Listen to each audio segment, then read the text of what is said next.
안녕하세요. 요즘 남편 새롭게 탈피시키기를 진행 중인 30대 후반 공무원 여자입니다. 결혼하면 남편이 큰아들이 된다더니 그 말이 딱히 틀린 말은 아니더라고요. 하지만 그 말이 저는 나쁘다고 생각하진 않습니다. 남편이 철부지가 된다는 말이 아니라 그만큼 마음으로 남편을 소중히 여기게 되어 마치 자식처럼 걱정하게 된다는 이야기인 것 같아요. 제가 이렇게 생각하게 된 사건이 하나 있었는데 많은 분들께도 제 경험을 공유하고 싶어 이렇게 사연을 보내봅니다.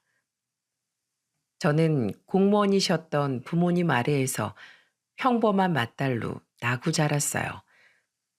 아래로는 연년생인 남동생이 한 명 있었죠. 동생과 저는 성격이 완전 딴판이었습니다. 뭐랄까, 성격이 둘이 바뀌어서 태어났으면 참 좋았겠다 싶었다고 부모님께선 이야기하시더군요. 상준아, 우리 나가서 애들이랑 말뚝박기 하자. 아니면 경찰과 도둑할까? 싫어. 저번에도 말뚝박기 하다가 누나 때문에 넘어져서 머리 홍났단 말이야. 그러지 말고 우리 그림 그리고 놀자, 누나. 어? 저 대화만 봐도 둘의 성격이 어땠는지 딱 보이시죠? 저는 항상 나가서 뛰어놀기를 좋아하는 왈가닥이었고, 동생은 소심하고 내성적인 성격이라 집에서 저와 둘이서만 조용히 노는 걸 좋아했었죠. 그래도 제가 기어코 나가서 놀겠다고 하면 동생은 울상을 지으며 제 꽁무니를 쫓아왔었습니다. 저는 제 뒤만 졸졸 쫓아다니는 동생이 참 좋았어요.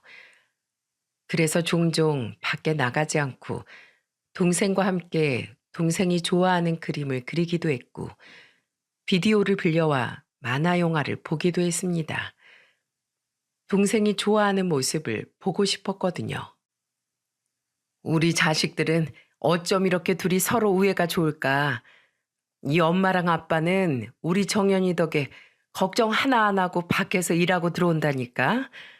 아유, 예쁜 내 새끼들. 부모님은 제가 동생을 무척이나 잘 돌봐준다고 칭찬해 주시곤 했습니다. 하지만 지금 생각해보면 사실 제가 아닌 동생이 저를 돌봐줬던 것 같아요. 제 껌딱지인 동생 덕분에 저도 동생과 하루 종일 붙어 있을 수 있었던 거니까요. 그렇게 저와 동생은 주위에서 보기 드문 사이좋은 남매로 자랐습니다. 나이 차이도 1살밖에 나지 않아 거의 친구처럼 지냈죠. 제 가장 친한 친구는 동생이었고, 동생의 가장 친한 친구 또한 저였으니까요. 정연아, 학교 끝나고 뭐해? 우리 시내로 놀러 가자. 미안해. 오늘은 동생하고 집에서 떡볶이 해 먹기로 했거든. 내일은 어때? 그래? 어쩔 수 없지 뭐. 야, 근데 너희 남매는 정말 대단하다. 어쩜 둘이 그렇게 친해? 나랑 내 동생은 밖에서 마주치면 서로 아는 척도 안 해. 집에서도 서로 못 잡아먹어서 안달인데. 친구들은 그런 저와 동생을 무척이나 신기하게 여겼죠.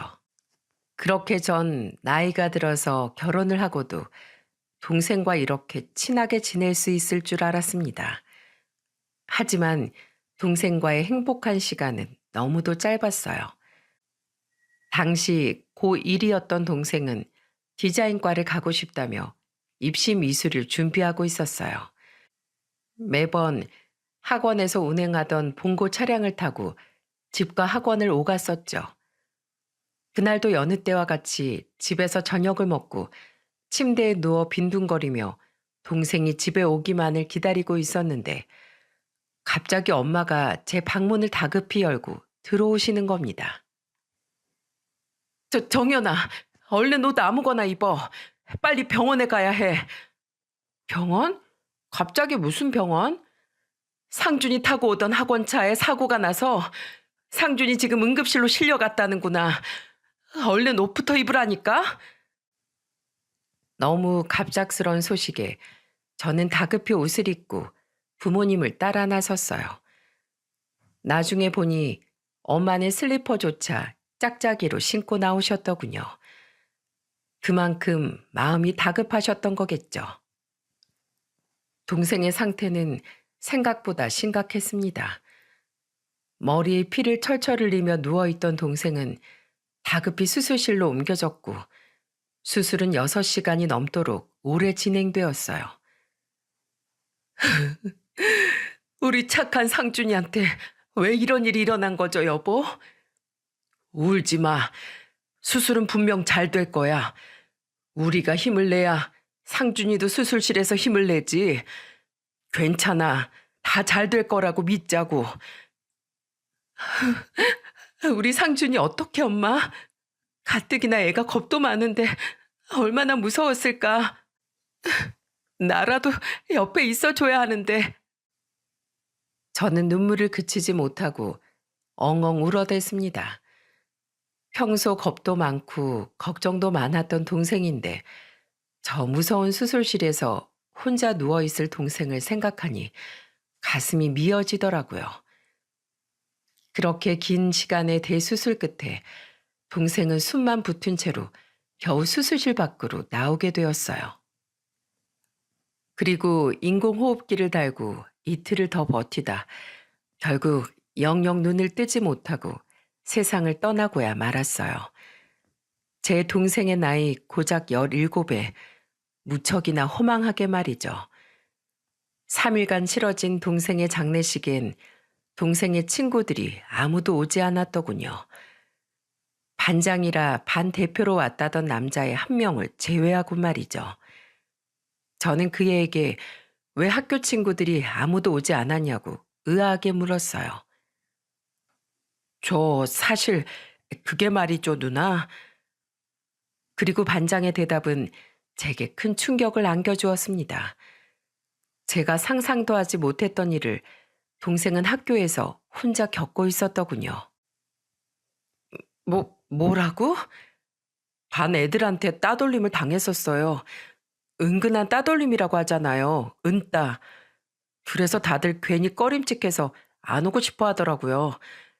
그래도 누군가는 와야 할 것 같아서 제가 반 애들 대표로 왔어요. 조의금 걷어서요. 그래도 제가 상준이랑 그나마 제일 가까웠거든요. 망치로 뒤통수를 한 대 얻어맞은 것 같았습니다.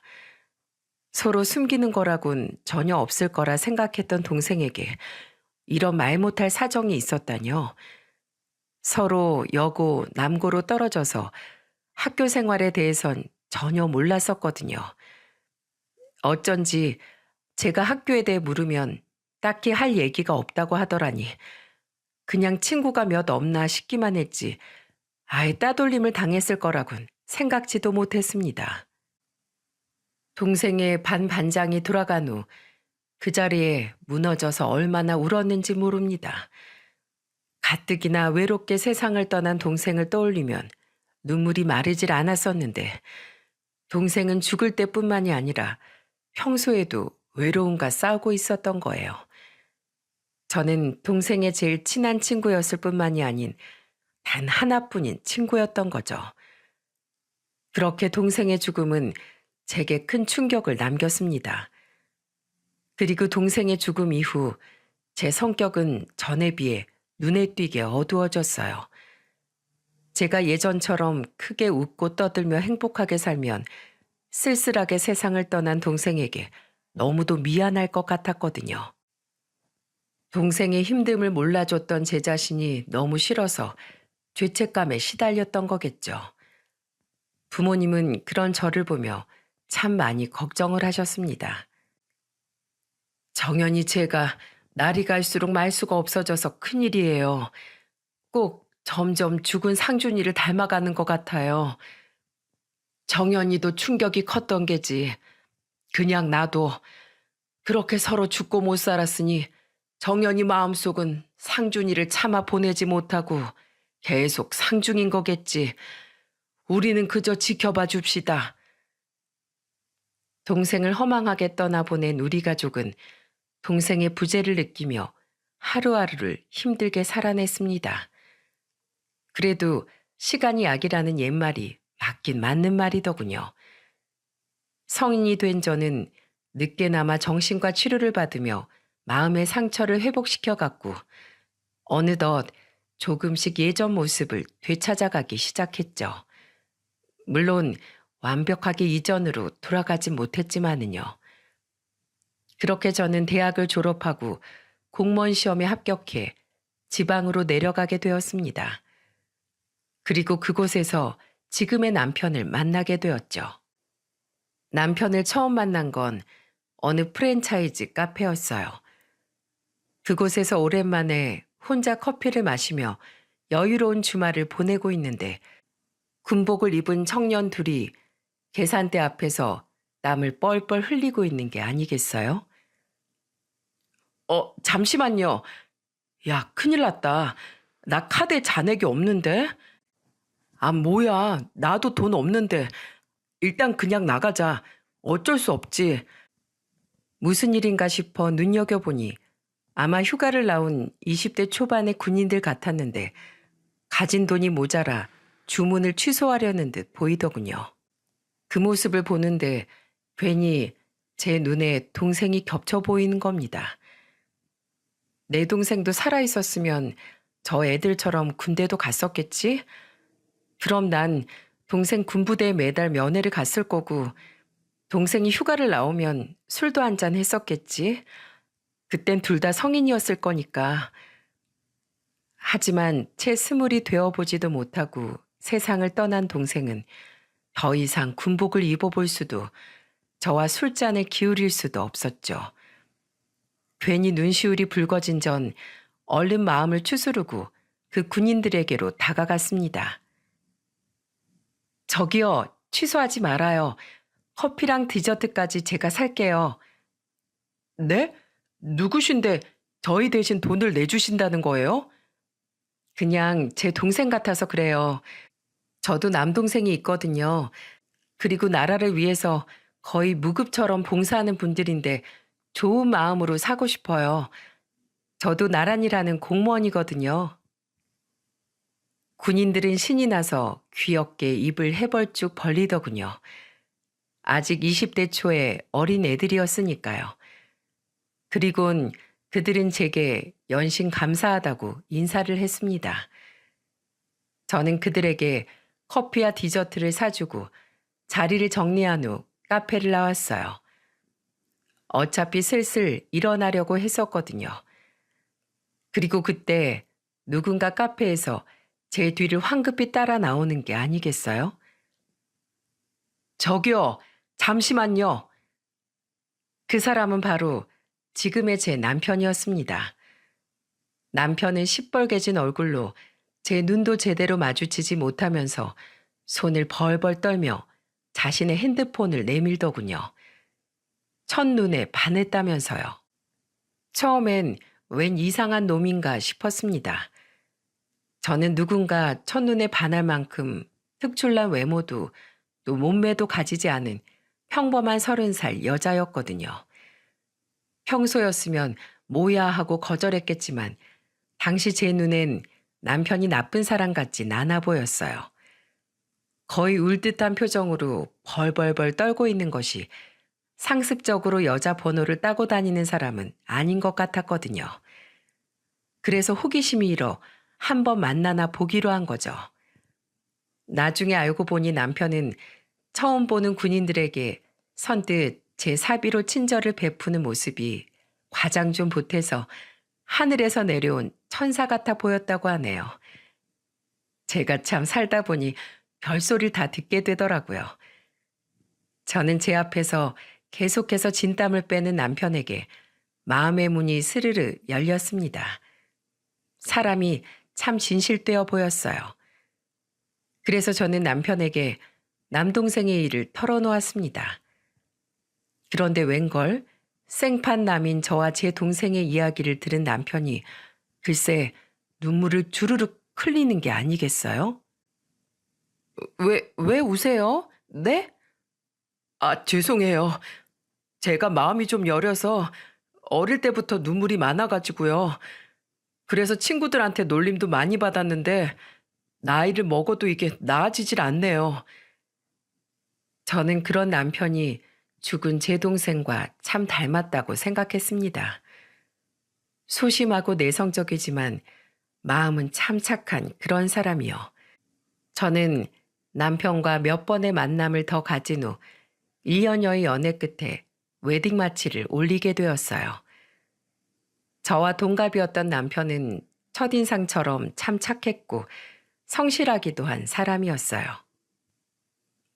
어릴 때 아버지란 인간하고 엄마가 이혼한 뒤로 그 인간은 한 번도 우릴 찾아오지 않았어.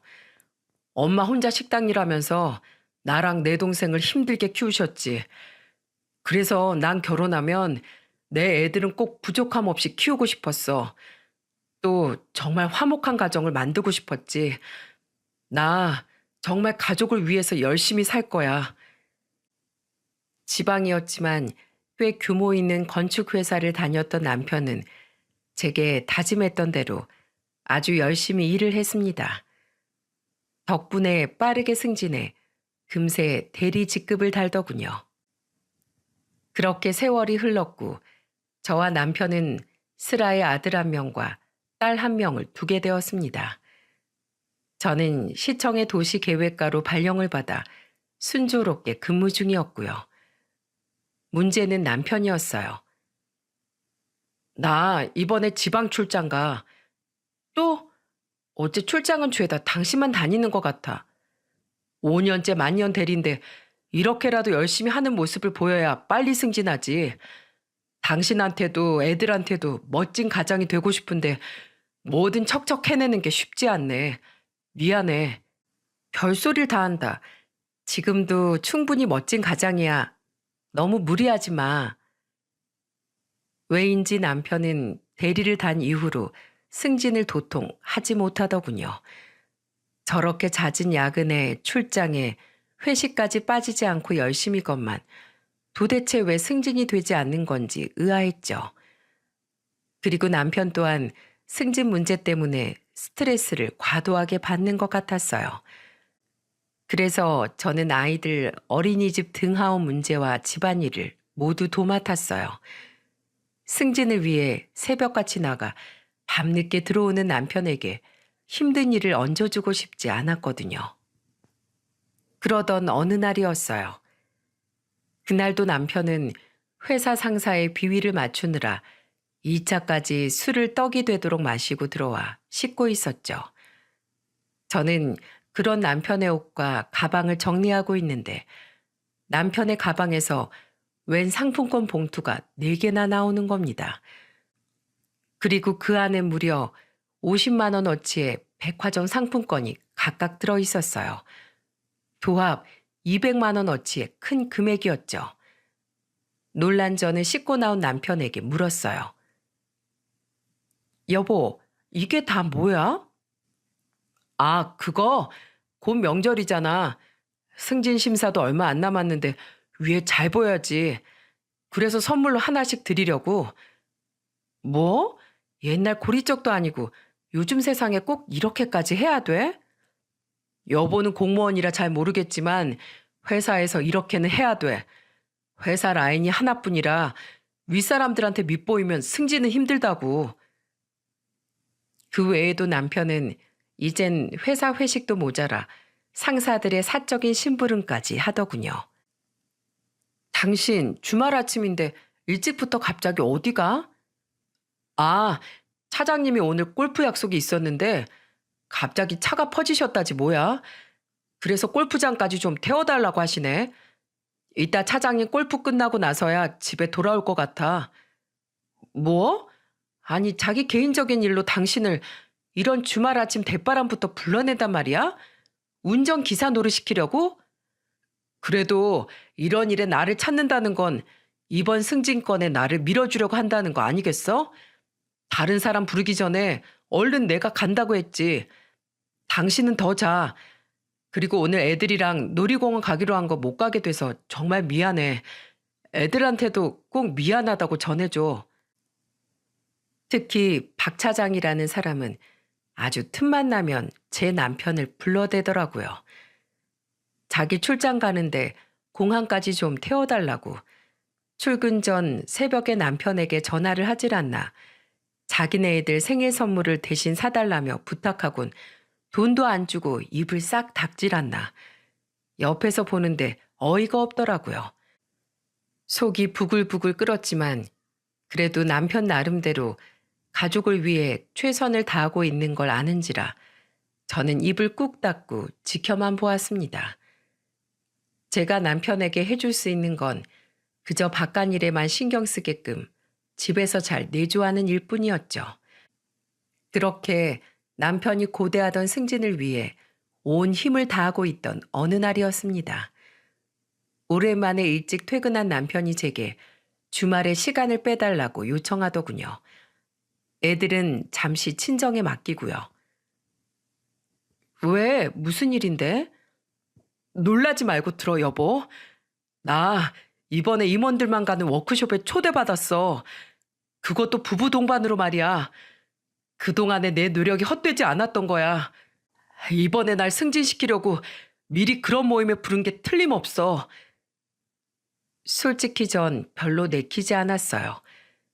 제가 남편 회사 상사들이 곱게 보이겠습니까? 그렇게 제 남편을 부려먹어댔는데요.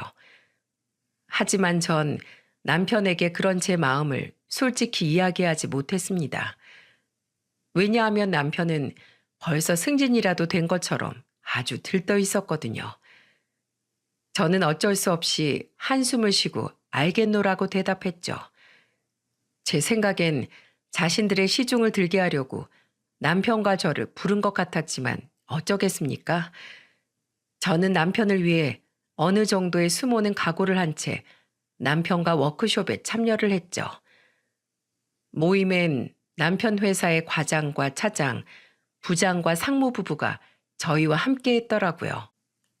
그리고 아니나 다를까 리조트에 도착하자마자 남편은 그들의 잔심부름과 뒤치다꺼리를 하기에 급급해 보였어요.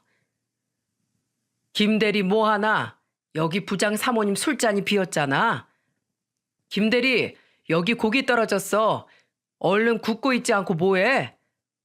김대리 고기 타잖아. 어허 이 사람 왜 이렇게 칠칠 맞나? 네 갑니다. 죄송합니다. 남편은 고기 한 점 입에 넣을 새도 없이 분주하게 움직였고 그들은 아주 당연하다는 듯이 제 남편을 부려먹더라고요. 저는 자리에 앉아서 고무보다 질기게 느껴지는 고기 한 점을 삼키지도 못하고 으적으적 씹으며 그 모습을 지켜보았죠. 당장이라도 테이블을 뒤집어 엎고 싶은 걸 겨우겨우 참으면서요. 그리고 저는 남편을 따로 밖으로 불러내어 성질을 부렸습니다. 저 사람들 왜 이렇게 무례해? 해도 너무하잖아. 아무리 당신이 부하 직원이라고 해도 게다가 저 차장이라는 사람은 왜 유독 당신한테 더 못되게 굴어? 당신은 무슨 종 부리듯이 부리잖아. 나 당신 이런 모습 보고만 있기 너무 힘들어. 안 되겠어. 아무래도 가서 한마디 해야겠어. 저는 씩씩대며 안으로 다시 들어가려고 했고 남편은 그런 저를 황급히 말리더군요. 여보, 저 사람들 술 먹었잖아. 술 먹으면 원래 사람은 다 개야 개. 신경 쓸 거 없어. 조금만 참아주라. 어? 미안해. 저는 한숨을 푹 내쉬었어요. 남편도 사람인데 부인인 제 앞에서 저런 모습을 보이는 게 얼마나 자존심 상하겠습니까? 그저 가족을 위해 저렇게 체면을 구기게 되어도 꾹 참고 있는 거겠죠. 그런 남편의 마음을 알기에 저는 마지못해 알겠노라 대답을 했습니다. 그리곤 제게 고맙다고 말하는 안쓰러운 남편과 함께 다시 자리로 돌아가 앉았죠. 김대리 어디 갔었어? 사람 참. 여기 술 다 떨어졌잖아. 가서 소주랑 맥주 좀 더 가져와. 가기 전에 우리 예쁜이 물도 한 컵 좀 떠다 주고 찬물 말고 적당히 시원한 걸로. 아이 오빠 나 찬물 안 먹는 거 기억하고 있었어? 그럼 우리 예쁜이에 대한 일은 내가 하나도 안 까먹고 다 기억하고 있지. 역시 우리 오빠밖에 없다니까. 제가 지금 뭘 본 거랍니까? 아까부터 제 남편에게 지나치게 하대하던 차장이란 인간은 아주 밖에서 만나면 상종하기도 싫을 정도로 최악인 사람이더군요. 사적인 자리도 아니고 회사 임원들이 모이는 공적인 자리에 본부인이 아닌 딱 봐도 내연녀인 여자를 데려왔더라고요. 차장의 나이가 못해도 40 후반은 좋게 되어 보였는데 그 여자는 많이 봐야 30대 중후반 같았거든요. 아니나 다를까 사람들이 보든 말든 오빠 예쁘니 하며 서로 고기를 먹여주고 볼 뽀뽀까지 해대는 게 아주 가관이더라고요. 진짜 구역질이 나는 걸 간신히 참았죠. 자, 우리 예쁜이, 고기 먹어요, 고기. 아유, 입에 묻었다. 내가 닦아줄게. 아니, 물티슈가 다 떨어졌잖아. 김대리, 일 똑바로 못해? 이런 건 좀 눈치껏 미리미리 세팅해 놓고 해야지. 어떻게 시키는 일만 하고 있나? 그 차장이란 놈은 제 남편에게 괜히 마구 신경질을 부리더군요. 그때 제 남편 부장이란 놈이 고기를 아주 타닥기처럼 불만 스치면 해치워버리는 통에 계속해서 다른 사람들 먹을 고기를 굽느라 땀을 뻘뻘 흘리고 있었거든요. 저는 눈을 질끈 감고 참자 정연아, 이건 남편을 위한 일이야. 참는 게 곧 내줘야 하고 스스로에게 주문을 걸었습니다. 하지만 뒤에 이어진 차장의 말에 신락같이 팽팽하게 당겨지던 제 인내심의 마지막 끈은 결국 툭 끊어지고 말았죠. 김대리, 네가 그래서 진급을 여태 못하는 거야. 네가 뭐가 문제인 줄 알아? 너는 너무 답답하고 고지식해. 어? 머리만 똑똑하면 뭐해? 안 그렇습니까, 상무님? 좀 알아서 센스 있게 딱 상사가 원하는 게 뭔지 필요한 게 뭔지 알고 미리미리 비위를 맞춰줘야 할 거 아니야? 이 한심한 놈아. 네. 제가 문제가 많습니다. 죄송합니다. 바보같이 허허거리는 남편의 모습을 보며 저는 참을성이 바닥이 나는 걸 느꼈습니다. 그리고 그 자리에서 눈앞에 말아놓고 손도 대지 않았던 소맥 한 잔을 집어들곤 벌컥벌컥 원샷을 해버리고 말았죠. 재수씨, 여태 내숭 떤 거예요? 술 한번 호쾌하게 잘 드시네. 네, 제가 원래 술 좀 해요. 차장님도 제 잔 한 잔 받으시죠? 여기요. 그리고 저는 제가 방금 다 마신 맥주잔을 차장에게 건넸습니다. 차장은 당황하며 웃더라고요. 제 잔도 있는데요. 김대리, 소심한 자네랑은 다르게 재수 씨는 아주 화끈하시구만. 이거 참 밤에 아주 심심할 틈이 없겠어. 차장은 아직 고요히 타오르는 제 분노를 느끼지 못했는지 제게 더러운 농담까지 던지더군요. 저는 그런 차장에게 계속 제 잔을 내밀며 말했습니다. 잔말 말고 받으시라고요. 저도 할 말이 있어서 그러니까. 차장은 계속해서 조용하기만 하던 제가 갑자기 이런 행동을 하자 당황해 얼결에 제 잔을 받더라고요. 저는 차장의 손에 든 맥주잔에 맥주가 아닌 소주를 콸콸 들이붓기 시작했습니다. 술이 가득 차 잔 밖으로 넘쳐 흘렀지만 저는 기울인 술병을 바로 세우지 않았죠. 재수씨, 술이 흐르는데요. 그만하세요, 그만. 차장은 당황하며 제게 말했지만 저는 아랑곳하지 않고 소주병이 바닥 날 때까지 술을 전부 따라버렸어요. 그리고 어리 빠진 차장에게 이야기했죠. 차장님, 소주 흘러 넘치는 거 보셨죠? 제가 왜 이걸 보여드렸냐면 말이죠. 제가 차장님 인생 이렇게 만들 거라서요. 바닥으로 추락하는 이 술처럼 당신 인생 나락으로 곤두박질치게 해드릴게요. 차장님 옆엔 내연녀죠? 이런 공적인 자리에 내연녀를 데리고 와도 돼요? 제 말에 차장은 새빨개진 얼굴로 더듬거리더라고요.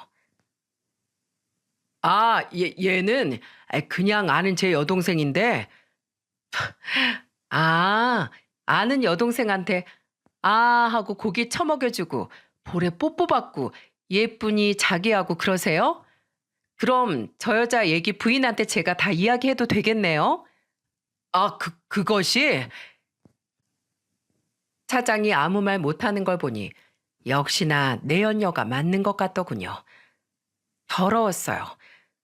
저는 환멸감을 느끼곤 벙쪄 있는 남편에게 고개를 돌려 큰 소리로 말했습니다. 여보, 여태 이딴 회사 다닌다고 그동안 그렇게 개고생한 거야?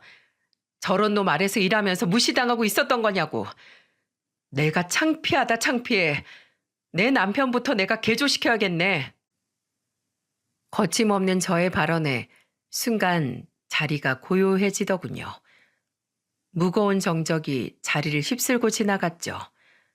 하지만 저는 거기서 그치지 않고 계속해서 폭탄 발언을 내뱉었습니다.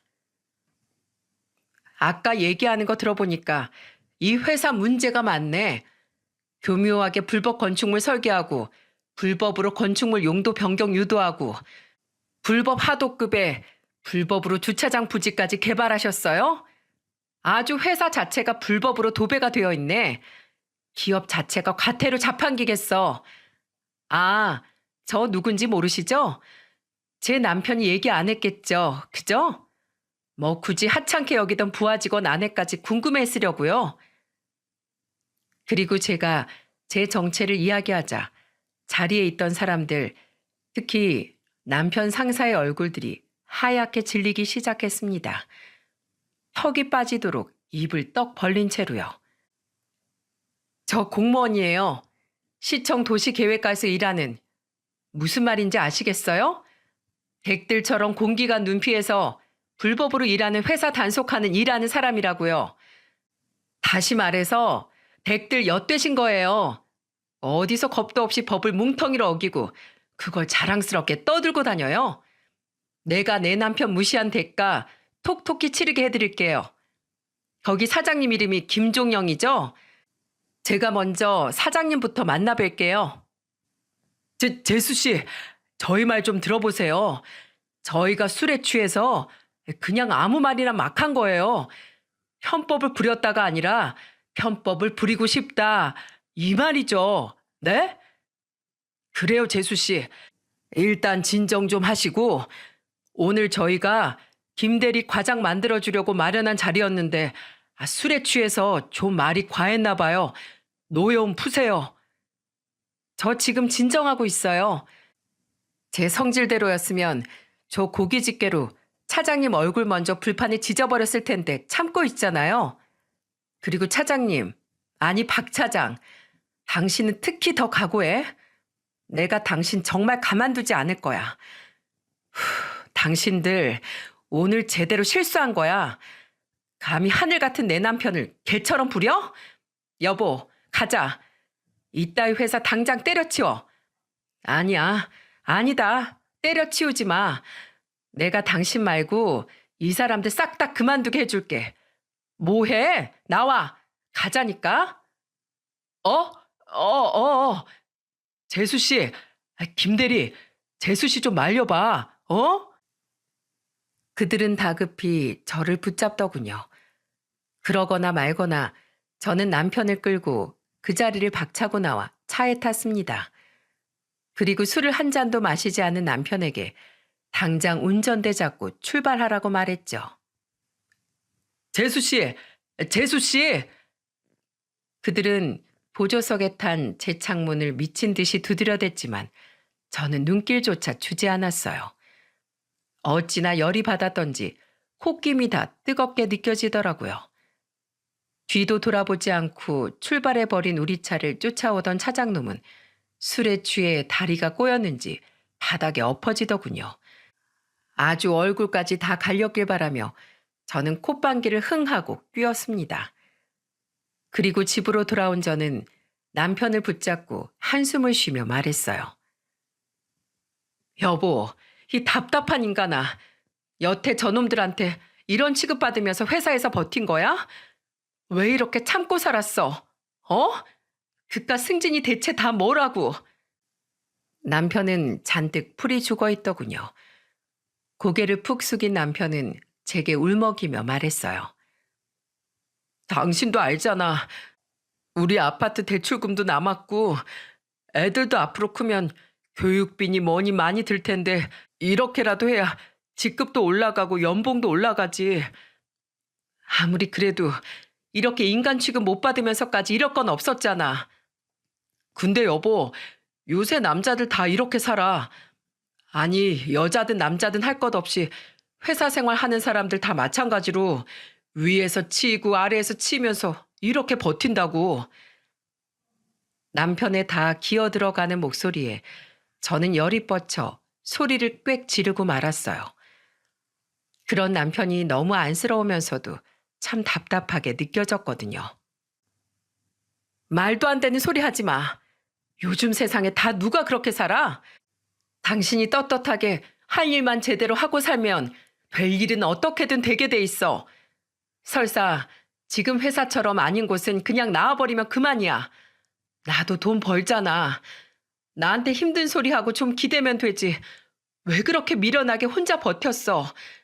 가뜩이나 마음도 약한 사람이. 제 말에 남편의 눈시울이 붉어지더군요. 그리곤 이내 눈물을 펑펑 쏟아내기 시작했어요. 난 그냥 당신한테도 듬직하고 믿음직한 가장이 되고 싶었어. 그리고 가정을 지키려면 나부터 강해져야 한다고 생각했다고. 그런데 결국 그렇게 한 내 노력이 당신 마음 상하게 하는 걸로 끝나버릴 줄은 몰랐어. 정말 미안해. 그리고 숙여진 남편의 머리카락 속에 생긴 원형 탈모를 보는데 머리 끝까지 뻗쳤던 화가 사그라들더라고요. 저는 엉엉 우는 남편을 바라보다 한숨을 푹 쉬고는 이내 들썩이는 남편의 어깨를 감싸 안아 주었어요. 울지 마. 울긴 왜 울어? 당신 잘못한 거 없어. 가족을 위해서 최선을 다했을 뿐이야. 뚝! 뚝! 남편은 코를 훌쩍이며 제 말을 따라 울음을 그치더군요. 남편이 조금 진정되자 저는 남편에게 중요한 질문을 했습니다. 당신의 회사 운영 그렇게 지저분하게 되는 거 알았어? 몰랐어? 당신도 같이 가담한 거야? 아니야. 사실 그 문제 때문에 회사에서 내가 좀 찍혔었어. 시청에서 내가 허가받아온 설계를 자기들 멋대로 몇 번이나 몰래 고치고 나도 모르는 비리가 하나씩 흘러나와서 말이야. 내가 그럴 때마다 절대 이러면 안 된다고 말렸었거든. 그래도 뒤늦게라도 가족 생각해서 우선 승진해 보려고 그렇게 사람들 비위를 맞췄던 거야. 남편 말을 들어보니 이제야 퍼즐이 조금씩 끼워 맞춰지는 기분이었어요. 왜 그토록 성실한 남편이 갑자기 오래도록 진급을 하지 못했는지 말이에요. 그동안 혼자 고생 많았어. 이제 나만 믿어. 내가 그놈들한테 꼭 복수해 줄게. 두고 봐, 개자식들. 어디 귀한 내 남편 눈에 이렇게 눈물이 나게 해? 아주 내가 잘근잘근 밟아줄 거야. 그리고 당신 그 회사 당장 그만둬. 아무리 생각해도 임원들이 다 그 꼬라진데 사장이라고 제대로 된 사람 같지 않을 것 같아. 알았어? 나중에 남편이 말하기를 그때 희번덕이는 제 눈빛엔 거의 광기가 서려 있었다고 했습니다. 자기가 여태 본 사람들 중에 최고로 무서운 사람이었다고요. 저는 그 다음 주 곧바로 남편의 회사로 단속을 나갔습니다. 그리고 아주 걸릴 건수들은 하나도 빼놓지 않고 탈탈 털어버렸죠. 그러자 회사 사장이 제게 오더니 울상을 짓고 사정사정을 하는 겁니다. 저는 콧방귀를 뀌고 그 사장에게 이렇게 이야기했죠. 사장님도 직원들이 이따위로 일한 거 다 알고 계셨던 거 아닌가요? 죄송합니다. 그래도 요즘 암묵적으로 다 이렇게 하는 거 아시잖아요. 왜 저희 회사만 이렇게 쳐들어와서 이 잡듯이 샅샅이 단속하시는 겁니까? 예? 그럼 민원 넣으세요. 다른 데도 단속 나갈 테니까.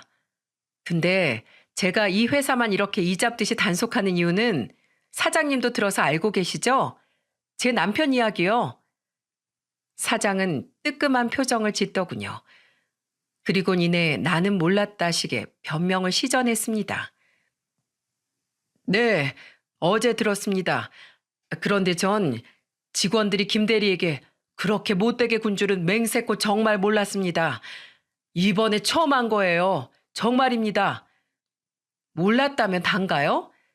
회사 사장이란 사람이 직원들 교육을 대체 어떻게 시키는 겁니까? 아무리 직급이 낮아도 그렇지. 사람 사이에 기본적으로 지켜야 할 예의가 있고 도리가 있어요. 그런데 사람을 이렇게 노예 부리듯이 무시하고 구박하고 하대합니까? 네? 이 회사에서 지향하는 인성이 그렇게 개차반인 건가요? 이 회사는 일도 인성교육도 이렇게 엉망인 겁니까? 제가 화가 나서 다다다 쏘아대자 사장은 두 손을 모으고 제게 연신 꾸벅거리며 사정을 하더군요. 이번만 잘 넘어가 주시면 제가 그 사람들 전부 사표라도 쓰게 만들겠습니다. 저는 그 사람들이 이렇게 뒤로 몰래 불법적인 일을 저질렀을 줄은 정말 몰랐어요. 최종 승인자가 사장인데 이걸 몰랐다는 게 말이 되나요? 몰랐다고 한들 그것마저 사장님 책임인 거죠. 됐고요. 저는 어찌됐든 봉급받는 입장으로서 이 일 그냥은 못 넘어가겠네요. 법을 어기셨으면 죗값을 치르셔야죠. 그리고 이거 제 남편 사직서예요. 바로 수리 못 하시겠다면 그렇게 하세요. 전 남편한테 회사에 나와서 회사 내규에 정해진 기간만큼 동태 눈깔로 월급만 축내다가 짐 싸가지고 나오라고 할 테니까. 사모님. 아, 그리고 박 차장 그 인간 아주 상종 못할 사람이던데요. 누가 회사 워크숍에 보란 듯이 당당하게 내연녀를 데려온답니까? 저질도 그런 상저질이 따로 없던데요. 내연녀를 데려온 사람이나 그런 내연녀를 보고도 아무 말 안 하고 같이 술 먹고 웃으면서 놀던 사람들이나 독인 개긴이긴 하지만은요. 그 사람들이 제 남편 괴롭힌 증거들 싹 다 모아서 저 고소할 거예요. 아주 정신적 위자료까지 죄다 받아낼 거라고요. 그리고 그런 사람들만 죄다 높은 자리에 앉혀놓은 사람이 사장님 아닌가요? 부디 앞으로 직원 교육 좀 똑바로 시키세요. 그 말을 끝으로 저는 그 회사를 나와버렸습니다. 그날 이후 남편 상사놈들이 돌아가면서 저와 제 남편의 핸드폰으로 전화를 해대는데 전부 다 무시해버렸어요. 그러니까 나중엔 저희 집에까지 찾아와 초인종을 눌러대더군요. 재수 씨, 아니 사모님, 제발 한 번만 봐주시면 안 될까요? 저희 지금 죄다 회사에서 쫓겨나게 생겼습니다. 예? 우선 문 좀 한 번만 열어주세요. 하지만 전 대꾸도 해주지 않았죠. 출근도 안 하는지 계속해서 저희 집에 그놈들이 진을 치고 있자 저는 아예 경찰을 불러 가택 침입으로 신고해버렸어요. 경찰들이 오고 나서야 결국 그놈들은 저희 집 앞에서 사라졌죠. 여보, 나가서 소금 뿌려. 우리 집 현관문 부정 탔겠다. 그런 인간들이 저희 집 근처에라도 잠시 머물렀다 간 것조차 저는 너무 불결하게 느껴졌습니다. 분이 풀리질 않더라고요. 그래서 저는 제가 가지고 있던 비장의 무기를 오픈했죠. 그건 바로 워크숍 당시 제가 몰래 휴대폰으로 녹음했던 녹음 파일이었어요. 너무 약이 올라서 혹시 몰라 몰래 녹음을 해놨었거든요. 저는 내연녀와의 더러운 애정 행각이 모조리 녹음된 그 파일을 USB에 저장해 박 차장의 집으로 보내버렸습니다. 그놈 본처가 보도록 말이죠. 다른 사람은 몰라도 그 인간만큼은 제 남편을 사람 취급도 하지 않았던 만큼 아예 바닥까지 끌어내리고 싶었거든요. 그리고 며칠 뒤 저는 그놈의 본처에게 전화를 한 통 받았습니다. 그놈 본처는 제게 고맙다고 인사를 하더군요. 그놈이 그런 인간인 줄 몰랐어요. 그저 착하고 성실한 인간인 줄로만 알았죠. 덕분에 우리 집안 그런 놈한테서 벗어나게 해주셔서 고맙습니다. 그 인간은 그날 바로 집 밖으로 내쫓았어요. 그리고 이혼 소송 걸어서 아주 알몸이 되게 벗겨먹을 겁니다. 그놈의 본처에게는 너무 갑작스럽게 폭탄을 넘겨준 것 같아 조금 미안한 마음이 들었지만 어찌됐든 그 여자의 말을 들으니 속은 시원하더군요. 특히 알몸이 되게 벗겨먹어 주겠다는 말이 가장 마음에 들었죠. 그리고 저와 남편은 그 상사놈들을 모욕죄로 싹 다 고소해버렸습니다.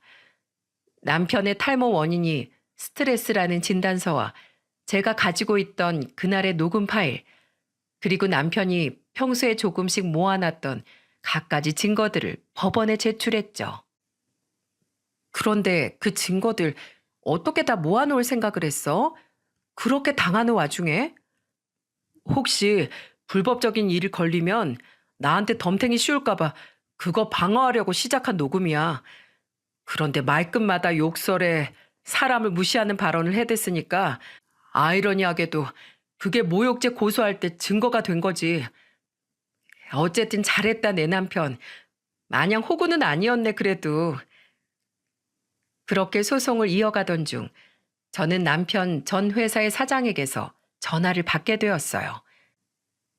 사모님, 제가 박 차장 그놈 회사에서 잘랐습니다.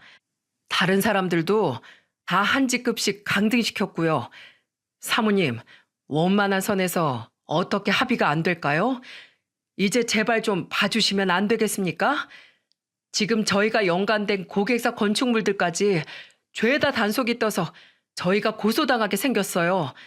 사모님, 이러다 저희 회사 정말 다 죽습니다. 제발 부탁드립니다. 네? 그러게 회사 운영을 똑바로 하셨어야죠. 어쨌든 전 공무원으로서 이런 일들을 알게 된 이상 그냥 넘어가 드리지 못하겠네요.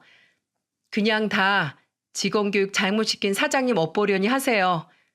정 억울하시면 일을 이 지경으로 만든 그 사람들을 고소하시던가요. 그럼 끊습니다. 결국 그 회사는 엄청난 과태료를 물었고 그 회사 때문에 막심한 피해를 본 고객들에게도 고소를 당해 곤욕을 치르게 되었습니다. 덕분에 소문이 퍼져 다른 회사들도 그 회사를 손절하기 시작했고 새로운 고객들 또한 영입이 되지 않아 순식간에 파산할 위기에 놓였다고 하네요. 처음엔 사장이 좀 재수가 없긴 했네 싶었지만 나중에 알고 보니 그것도 아니더라고요. 건너 들으니 그 사장 또한 그놈들과 한통속이었다고 하더라고요. 일단 급한 위기를 벗어나려 제게 보여주기 식으로 그놈들을 강등시키고 차장을 잘랐던 거였죠. 나중에 다시 직급을 되돌리고 차장을 복직시키려다 아래 직원들한테 문매를 맞았다고 하더군요. 가뜩이나 회사가 다 망했는데 회사 말아먹은 사람들을 왜 끝까지 챙기냐면서요. 그리고 그 직원들도 결국 회사의 오만정이 다 떨어져 퇴사를 했다고 하네요. 시간이 흘러 우린 소송에서 승소했고 정신적 손해배상금까지 그 네 놈에게 전부 지급받을 수 있었습니다. 그리고 제게 미안하다며 백수였던 기간 동안 남편은 육아 집안일을 전부 도맡아 하더라고요. 제가 그렇게 기죽을 필요 없다고 만류했는데도 말이죠. 그래도 다행히 남편은 얼마 뒤 이직에 성공을 했습니다. 그 회사는 동종업계에서도 정말 투명하고 정직한 곳으로 소문이 났던 곳이라 이번엔 저도 안심할 수 있었죠. 남편도 또한 회사 사람들이 너무 좋다며 점점 얼굴이 피더군요. 참 다행이었어요. 그리고 저는 요즘 남편 기살리기 프로젝트를 진행 중이랍니다. 아무리 밝아졌다고 한들 사건이 사건이었던지라 남편이 많이 위축되어 있었거든요. 어깨 펴. 말을 할 때는 항상 강단 있게 말도 안 되는 작업을 지시하면 이건 아닙니다. 우리 법을 지켜야죠. 저는 이렇게 일 못합니다. 이렇게 또박또박 얘기하란 말이야. 자, 따라해봐. 저는 이렇게 일 못합니다. 그런 제 말에 남편이 얼마나 배를 잡고 웃어대던지요. 저야 뭐 남편이 그렇게 신나게 웃으니 기분이 좋아져 남편을 따라 함께 배시시 웃었죠. 제 남편이 아무리 바보 같은 실수를 하고 부족했어도 저는 바보처럼 착하고 외골수인 제 남편이 여전히 참 좋습니다. 조금 나약하고 어설프긴 해도 마음만은 아주 든든한 우리 집 가장이니까요. 그리고 그런 남편이 혹시라도 이번 사건처럼 무너지더라도 뭐가 걱정입니까? 그런 남편을 열심히 지지하는 제가 남편 뒤에 떡하니 버티고 있는데요. 그럼 제 사연을 여기까지 들어주신 여러분, 그리고 대한민국 모든 가장 여러분, 어깨 피시고 든든한 가족들을 뒷배삼아 어디서든 항상 당당하시길 바랍니다. 대한민국 가장 모두 화이팅입니다. 안녕하세요. 두 아이를 키우고 있는 워킹맘입니다. 저는 아이를 키우면서 회사까지 다니는 게 이렇게나 힘든 일인지 이제야 알게 됐어요. 남들이 들으면 배부른 소리라고 한다고 하겠지만 주부로 지내던 시절은 저에게 암흑이었습니다. 그래서 바쁘고 힘든 지금이 저에게는 가장 뜻깊은 시간을 보내고 있다고 생각해요. 쥐구멍에도 벼뜰 날이 온다는 말이 있지 않습니까? 늘 쥐구멍처럼 어둡고 외로웠던 제 인생에 드디어 한 줄기 볕이 내려왔답니다. 이 땅에 태어난 순간부터 저는 평생 외롭고 가난하게 살아야 할 팔자인 여자였던 것 같아요. 태어나자마자 부모님의 죽음으로 보육원에서 자라야만 했습니다. 저 여자 인생 시작부터 고난이었구나 싶으시죠? 참고로 말하자면 이건 정말 시작에 불과하답니다. 친구들은 고등학교 졸업 후에 대학 진학 고민할 때 저는 먹고 살 걱정을 했어요. 성인이 되면 보육원을 나가야 했는데 이제 막 미성년자 딱지를 뗀 제가 어디서 일을 할 수 있었겠습니까? 그래도 좋은 기회가 생겨서 고등학교 졸업 후 바로 대기업 생산직으로 취업하게 됐습니다. 게다가 저는 첫 직장에서 일하다가 직장 동료의 소개로 남편까지 만날 수 있었죠. 제 사연이 딱 여기서 끝났다면 얼마나 좋았을까요? 더 이상 바닥은 없다고 생각했는데 불행하게도 제 인생은 결혼 후부터 끝을 알 수 없는 밑바닥까지 추락하게 됐죠. 처음 소개로 만난 남편은 제약회사 영업직으로 일하는 평범한 회사원이었습니다. 첫인상도 서글서글하고 매너까지 좋았던 남편과 연애를 하다 결혼 준비를 하게 됐어요. 결혼은 두 집안끼리의 결합이라고 하는데 고아였던 저한테 가족이랄 게 있었겠습니까? 그래서 시댁에서 제가 고아라는 이유로 반대를 한다면 인연이 아니겠지 생각하려고 했어요. 그런데 처음 시댁에 제가 인사를 갔을 때 저를 정말 딸처럼 맞이해주는 시부를 만나게 됐던 겁니다. 같이 식사를 하는데 시부는 유독 저를 살뜰히 챙겨주며 따뜻한 목소리로 말했죠. 우리 집 음식이 입에 맞을지 모르겠네. 여기 고기도 좀 먹어봐요. 계속해서 제 앞에 반찬을 이것저것 끌어다 주시면서 시부는 저를 살폈어요. 제가 뭐라고 이렇게까지 해주시나 눈물이 왈칵 쏟아질 뻔했었죠. 그런데 식사를 끝내고 시부가 저를 보면서 담담한 목소리로 과거 어려웠던 시절 이야기를 털어놨습니다. 저는 시부의 이야기를 듣다 참아왔던 눈물이 터졌어요. 시부는 저를 보면서 슬픈 얼굴로 말했죠. 나도 부모 없이 자라서 영미 씨 걱정 다 잘 알아. 할아버지, 할머니 손에 자라서 부모가 없다는 현실 때문에 울기도 많이 울어서 그 심정 잘 알고 말고. 아버님, 정말 잘 살아볼게요. 아무것도 없는 저 허락해 주셔서 감사해요. 아무것도 없긴 왜 없어. 힘든 현실 극복하고 이렇게 잘 큰 것만으로도 대단한 거야. 오히려 평범하게 큰 사람보다 영미 씨가 더 생활력이 강할걸? 이제 좋은 일만 있을 거야. 다 좋게 좋게 생각해. 아, 그래야 좋은 일이 찾아오지. 시부는 아무것도 없다고 말하는 저를 보면서 긍정적으로 생각하라면서 절 다독여줬어요. 그때 시부와 힘들었던 과거 이야기를 하면서 참 많은 위로를 받았던 기억이 납니다.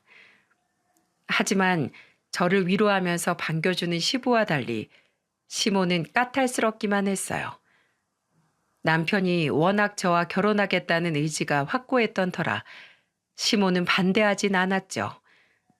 하지만 저를 탐탁지 않아 하는 건 확실했어요. 그래도 남편이 저와 결혼하겠다는 의지가 강해서 받아들이려고 노력하는 것 같았습니다. 그래서 결혼 전 자주 시댁에 찾아가서 같이 식사도 하고 선물도 드리면서 노력했죠. 그러자 시모는 저를 보고 이런 말을 했었어요. 너도 참 대단하다. 나였으면 진작에 떨어져 나갔을 텐데 넉살 한번 좋네. 앞으로도 그렇게 넉살 좋게 살아. 자식 이기는 부모 어딨겠어? 아들이 곧 죽어도 너랑 살겠다는데 어디 한번 잘 살아봐. 그래도 성격 하나 좋아서 그거 하나 보고 허락하는 거야. 감사합니다, 어머님. 믿어주셔서 정말 감사드려요. 결국 시모는 눈에 가시 갔던 저를 며느리로 받아주셨죠. 그리고 저는 시부모의 축복을 받고 결혼식을 올릴 수 있었답니다. 저와 남편은 시댁과 차로 30분 거리에 있는 곳에 신혼집을 마련했어요. 그리고 자주 시댁을 왕래하면서 잘 지내려고 노력했답니다. 원래 한국 사람은 밥정이 제일 중요하다고 하지 않습니까? 그래서 2주일에 한 번 정도는 꼭 시댁으로 가서 시부모를 모시고 밥을 먹기도 했어요.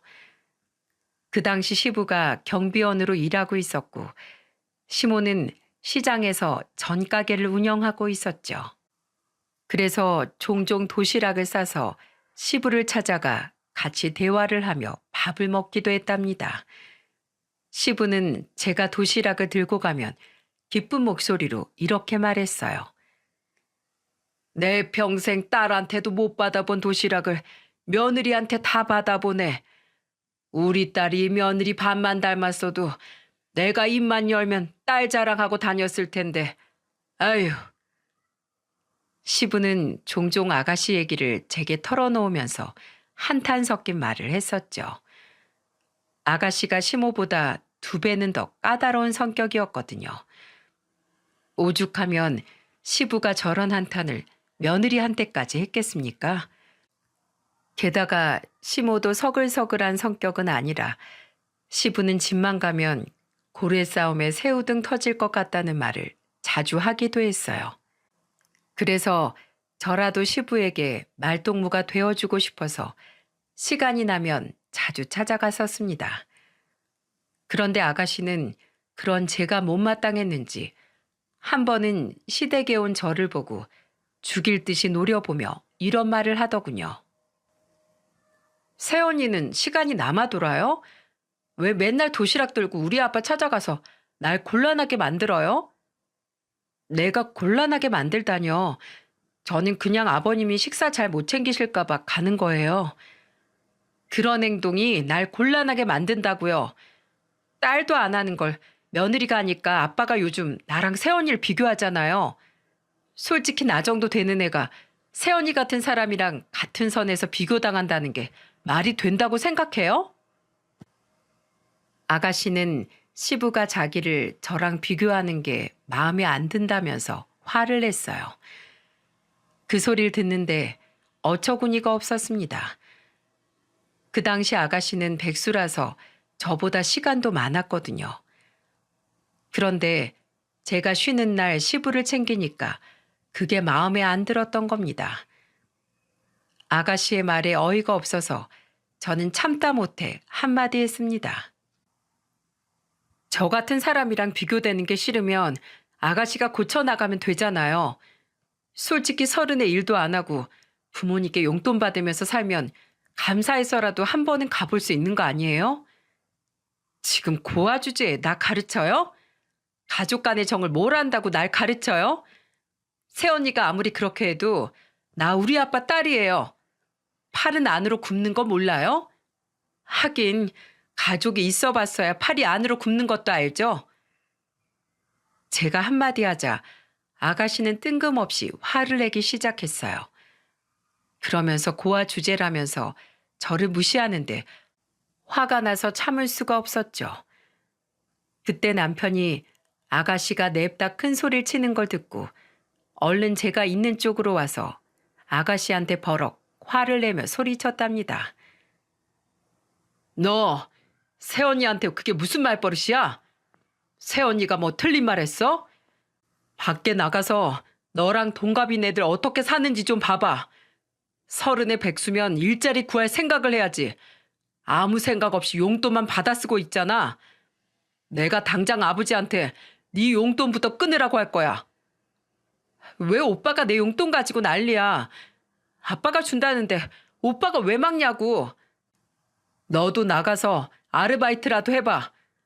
그래야 아버지가 얼마나 힘들게 번 돈으로 네 용돈 주는지 알지. 빨리 새언니한테 사과해. 남편은 아가씨를 보면서 저한테 사과하라고 화를 냈어요. 그러자 아가씨는 죽어도 못한다고 고집을 부리다가 시부의 등장에 겨우 사과를 했답니다. 시부는 아나 무인으로 화를 내는 아가씨를 보면서 정신 차릴 때까지 용돈 안 주겠다면서 단호하게 말했죠. 그러다가 시모가 이 상황을 전부 듣고는 아가씨를 쏘아보며 잔소리를 늘어놓는 거예요. 시모는 아가씨를 보면서 이런 말을 했었죠. 너 그 성질 머리 못 고쳐? 어디로 오빠한테 큰 소리야? 오빠 말 틀린 거 하나 없구만. 너 한 번만 더 오빠보다 더 크게 소리 지르기만 해봐. 어디 여자 목소리가 그렇게 커? 저는 시모가 아가씨를 나무라는 모습에 깜짝 놀랐는데 알고 보니까 딸이 아들 이겨먹겠다고 바락바락 대드는 게 싫었던 겁니다.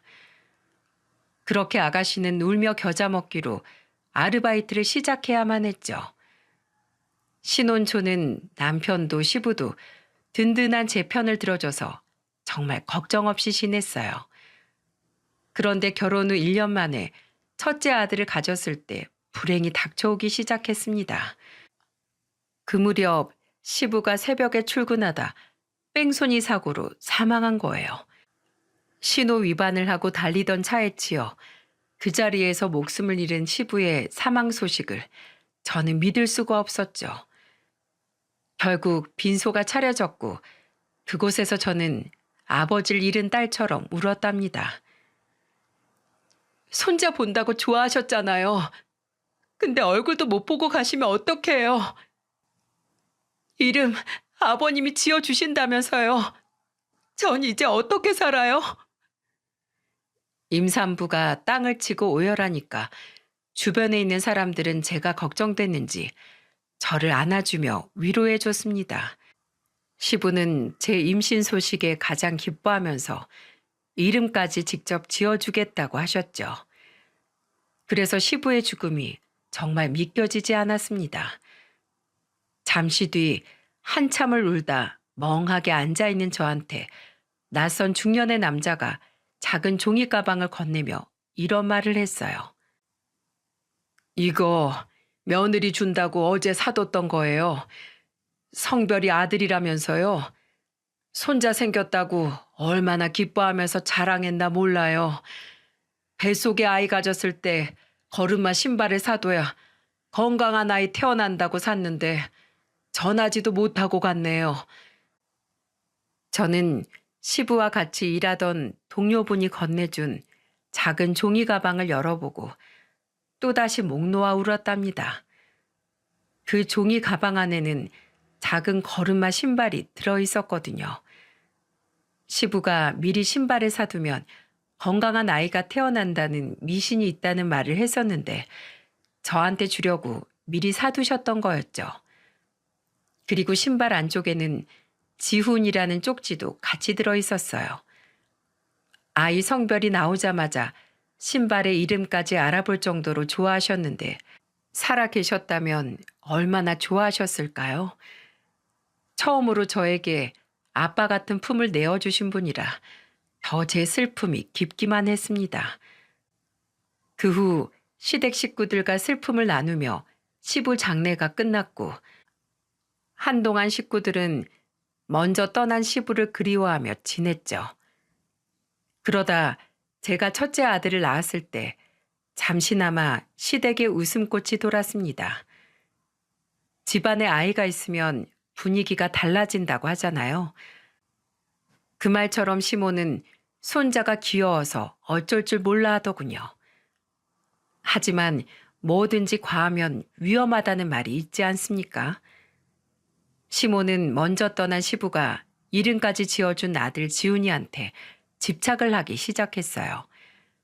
이제 육아휴직이 끝나가 지훈이를 어린이집에 맡기려고 알아보는데 시모는 저한테 미쳤냐면서 화를 내더니 이런 말까지 내뱉었습니다. 너는 뉴스도 안 보고 살아? 어린이집을 뭘 믿고 거기다 애를 맡겨? 어머님, 그래도 저 회사도 다녀야 하는데 애를 누가 봐요? 어머님도 가게 때문에 매일 시장에 나가시잖아요. 절대 안 돼. 내 손자 어린이집에 못 보내. 너 회사 그만둬. 애들은 엄마 손에 커야 하는 거야. 네가 뭘 몰라서 그래. 나는 두 애들 5살까지 내 손으로 키우다가 유치원 보냈어. 너도 지훈이 어디 맡길 생각 말고 직접 키워. 시모는 아들을 제가 직접 키우라면서 고집을 부리기 시작했어요. 아무리 세상 흉흉하다지만 요즘 어린이집에 아이 안 맡기면 어떻게 자식을 키울 수 있겠습니까? 사실 저도 외롭게 큰 어린 시절을 생각하며 제 손으로 아이 키우고 싶은 마음이 굴뚝 같았습니다. 그래도 막상 일을 그만둘 용기가 안 났어요. 그래서 저는 시모를 진정시키고 남편과 상의해보겠다고 했죠. 그런데 남편이 진지한 목소리로 이런 제안을 하는 겁니다. 내가 당신 생각을 잘 몰라서 말 못했는데 나도 엄마 말에 동의해. 어린이집에 맡기자니 불안해. 아버지 갑자기 저렇게 사고로 돌아가신 거 보니까 사람이 언제 어떻게 될지 모르는 건데 아이한테 엄마가 필요하지 않을까? 나도 부모님 사랑 모르고 커서 내 아이는 정말 사랑 듬뿍 주면서 키우고 싶은 마음이야 굴뚝같지. 근데 내가 일을 그만두면 생활비는 어쩌게? 우리 이 집 팔고 엄마 집으로 들어가는 건 어때?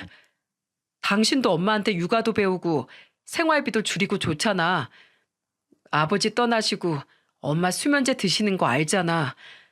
그리고 당신도 임신했을 때 생산직 일 힘들어서 그만두고 아이 키우고 싶다고 했었잖아. 한번 잘 생각해봐. 내가 영업직이라 열심히 일하면 보너스도 많이 들어오니까 너무 돈 걱정만 하지 말고 아이 생각도 하자. 남편의 말을 들으니까 지훈이를 제 손으로 좀 더 키우고 싶다는 생각이 들었죠. 그래서 저와 남편은 집을 처분하지는 않고 우선 단 몇 년만 시댁으로 가서 살아보기로 결정했던 겁니다. 살던 집은 전세로 놓고 시댁으로 들어오니까 경제적으로 힘들지는 않았어요. 그리고 제가 워낙 살림이나 육아가 서툴러서 이번에 시모한테 제대로 배워야겠다 다짐까지 했습니다. 어차피 아가씨도 결혼해서 시모 혼자 살고 있던 집이라 불편한 건 없었어요. 그렇게 시모와 남편, 지훈이까지 같이 살게 됐죠. 시모와 살림을 합치고 나니까 시모가 지훈이한테 하던 집착도 줄기 시작했어요. 게다가 시모는 지훈이를 봐주느라 피곤해서 수면제 없이도 잠들기까지 했습니다. 하지만 모든 게 자리 잡았다고 생각했을 때 또다시 제 인생은 틀어지기 시작했어요. 남편이 다니던 제약회사에서 신약이 출시되면서 남편이 영업을 뛰느라 바빠지면서 시작됐습니다. 시모는 저한테 살림을 가르쳐 준다는 명분으로 저를 부려먹는 것 같았어요. 한 번은 제가 설거지한 물컵을 공중에 이리저리 살펴보더니 저를 보면서 이런 말을 하는 겁니다. 아직도 너는 설거지 하나 제대로 못하니? 내가 컵 닦고 나면 마른 행주로 물기 닦으라고 했지? 이거 다 물자국 진 거 좀 봐. 아까 지훈이 밥 챙기느라 제가 깜빡했어요, 어머님. 다음에는 잘 닦아둘게요. 야, 지금 당장 제대로 못 닦아놔? 저녁에 네 남편 오면 이딴 물컵에 물 마시게 할 거야? 당장 내가 말한 대로 지금 다시 해놔. 시모는 괜한 트집을 잡더니 남편한테 이런 물컵을 쓰게 할 거냐면서 화를 내는 겁니다. 지훈이랑 씨름하느라 시모랑 말싸움할 기운도 없어서 제대로 닦아서 엎어놨어요. 그런데 한참 뒤 시모는 컵을 제 앞에 탁 내려놓더니 또 트집을 잡기 시작하는 게 아니겠습니까? 그때는 진짜 시모가 왜 이러나 싶었어요. 시모는 저를 보면서 이런 말까지 했습니다. 야, 내 말이 우스워? 물컵에 물기만 닦으면 다야? 먼지가 있잖아. 먼지 내려앉는 건 왜 신경 안 써? 어머님, 집안이 무슨 무균실도 아니고 먼지 날아다닐 수도 있죠. 그렇게 따지면 어머님 지금 밟고 있는 방바닥도 먼지 한가득이에요. 뭐야? 내가 지금 틀렸다는 거냐? 내가 너보다 살림을 얼마나 오래 했는데 애 키운다는 엄마가 위생 개념이 그렇게 없어서 어쩔 거야? 너 애를 먼지 구덩이에서 키울 거야? 그럼 어머님이 공기청정기 사주세요. 전 이 정도 먼지는 애들 면역력 위해서라도 괜찮다고 생각해요. 못 참는 사람이 공기청정기 사야지 어쩌겠어요. 안 그래요, 어머님? 제가 이렇게 말하니까 시모는 뚱한 얼굴로 돌아서더니 문을 거칠게 닫고 방으로 들어가 버렸습니다. 아무리 애들 키우는 집이라지만 얼마나 더 깨끗한 집에서 치워야 됩니까? 잘 씻기고 잘 먹이고 옷도 잘 갈아입히면 깔끔하게 잘 키우는 거라고 생각했죠. 점점 심오와 사사로운 것들로 부딪히고 있을 무렵 저는 둘째를 임신하게 됐어요. 그때만 해도 남편은 늦더라도 집에 꼬박꼬박 들어오는 자상한 남편이었죠. 그래서 둘째를 가졌을 때도 항상 먼 출장을 다녀오면 그 지역의 특산물을 포장해 오기도 했습니다. 그런데 문제는 시집간 아가씨가 난임 판정을 받으면서 시작됐어요. 그때 아가씨는 시댁으로 달려와서 거실에 있는 물건을 냅다 때려 부수면서 화를 내며 소리쳤죠. 내가 임신했어야 되는데 다 새언니 때문이야. 엄마가 꾼 태몽 내 거였다고.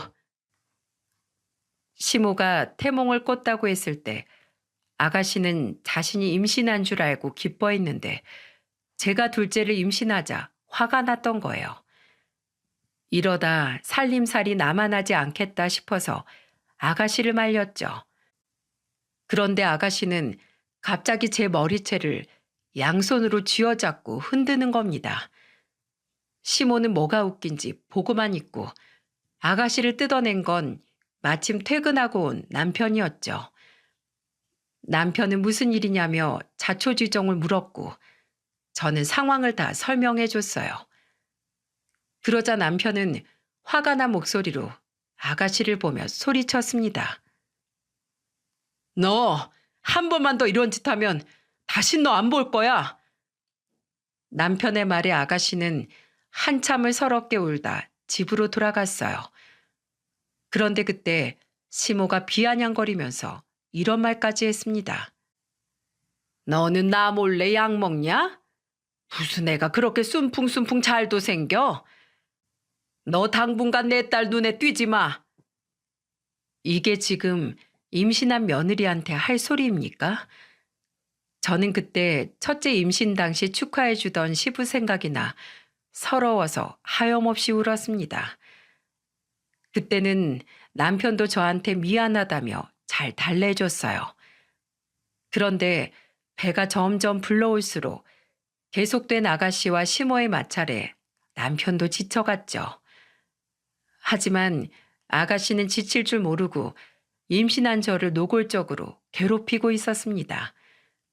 한 번은 제가 진료를 다녀오는 길이었는데 아가씨와 시모가 집에 있다가 들어오는 저를 보면서 들으라는 듯 수근거리면서 말했어요. 특히 아가씨는 시모 옆에서 저를 노려보면서 이런 말까지 하더군요. 근데 아무리 생각해도 한창 오빠 바쁠 때 어떻게 애가 생긴 거야? 너무 이상하지 않아? 그때 오빠 매일 바빴잖아. 동해 번쩍 서해 번쩍 발에 땀나게 뛰면서 돈 벌기 바쁜 사람이랑 어떻게 애를 만들어? 듣고 보니 그것도 그렇네. 그때 네 오빠 너무 바빠서 내가 일하는 가게도 못 왔었어. 내가 전구 좀 갈아달라니까 바쁘다고 못 왔다니까. 거봐, 이상하다니까. 저 애 분명 우리 오빠애 아닐 거야. 난 그렇게 노력해도 안 생기는데 세연이 저렇게 금방 생기는 게 말이 되냐고. 어디서 어린 남자랑 붙어먹은 거 아니야? 저는 아가씨와 시모가 떠드는 걸 듣고 깜짝 놀랐어요. 웬만하면 참던 저도 저 순간은 참을 수가 없었습니다. 그래서 아가씨를 보고 소리치며 말했죠. 아가씨, 대체 저한테 왜 그러세요? 그런 말하면 속이 시원해요? 뭐 찔려요? 왜 이렇게 발끈을 해요? 진짜 어디 남자라도 숨겼어요? 아니면 아니라고 하지 왜 화를 내요, 수상하게. 뭐라고요? 심보가 그 모양이라 애도 안 생기는 거예요. 내가 웬만하면 같이 위로해 주려고 했는데 진짜 해도 해도 너무하네. 그런 인성으로 애 낳는다고 애는 잘 크겠어? 너무 화가 난 제가 아가씨를 보면서 화를 내자 시모는 저를 보며 소리쳤어요. 야, 너네 딸한테 무슨 말버릇이야? 이래서 근본 없이 자란 것들 받아주는 게 아닌데. 아유, 저보다 아가씨가 더 근본 없어 보이는데요. 저는 최소한 남이 가진 거 질투하면서 욕은 안 하고 살아요. 아니, 이게 그래도 뚫린 입이라고 못하는 말이 없네. 결국 저는 시모한테 분가를 하겠다고 말했죠. 시모는 어디 나가보라면서 소리치더군요. 저는 그날 저녁에 바로 남편한테 분가를 하자고 말을 꺼냈습니다. 그런데 예상외로 남편이 깊은 한숨을 쉬며 말하는 거예요. 또야? 또 싸웠어? 그냥 한 귀로 듣고 흘려. 왜 그렇게 민감하게 반응해서 싸움을 키워? 당신 지금 내 잘못이라는 거야? 그렇잖아. 내 여동생 애 안 생겨서 잔뜩 삐져있는 애를 왜 자꾸 자극하냐고. 나 같으면 싸우는 거 지겨워서 안 거들겠다. 내가 말한 게 아니고 아가씨가 먼저 그런 거라고. 됐어. 지금 시시비비 가리자는 게 아니라 당장 우리 살던 집으로 이사해. 나 이렇게는 도저히 둘째 못 키워. 그 집 전세 계약 얼마 전에 갱신했어. 자꾸 어딜 가자는 거야? 당신 주식 투자해서 번 돈 있잖아. 그 돈으로 우리 다른 집 전세라도 가자고. 아, 알겠어. 내가 알아서 할 테니까 징징거리지 좀 마. 진짜 꼭 알아봐. 나 이렇게 더 살다가는 애들 데리고 도망가는 수가 있어. 남편은 그때부터 변해가기 시작했죠.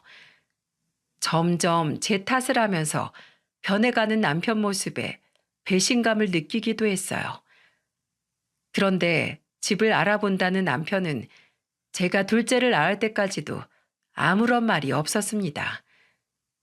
저는 참다 못해 남편에게 답답한 목소리로 물어봤죠. 그러자 남편은 화를 내며 소리쳤어요. 그렇게 나가고 싶으면 당신이 돈 벌어와. 내가 요즘 얼마나 바쁜 줄 알아? 나 접대하러 다니느라 피곤해서 여기 원형 탈모까지 오게 생겼어. 어떻게 그런 말을 해? 나는 뭐 편하게 사는 줄 알아? 나는 거의 도간에 든 쥐처럼 생활하고 있어. 당신 시간 없으면 돈이라도 내놔. 내가 알아보러 다닐 테니까. 내가 번 돈인데 왜 당신이 알아보겠대? 다 알아서 하고 있으니까 기다려 좀. 그렇게 기다리라던 남편은 또 강간무소식이었고 시댁에서 어린 딸을 달래는 저를 보면서 시모는 소리치며 말했죠. 야, 애 좀 어떻게 좀 해봐. 내가 저 울음소리 때문에 공황장애가 올 것 같아. 저도 힘들어요. 어머님 그렇게 소리칠 때마다 저도 미쳐버릴 것 같다고요. 결국 참다 못한 저는 시모한테 소리를 지르며 대드는 지경에 이르렀어요. 결국 저는 그날 남편에게 이혼을 선언했죠. 정말 제 아이들한테만큼은 온전한 가정을 주고 싶었지만 이런 가족은 없는 게 낫다 싶었습니다.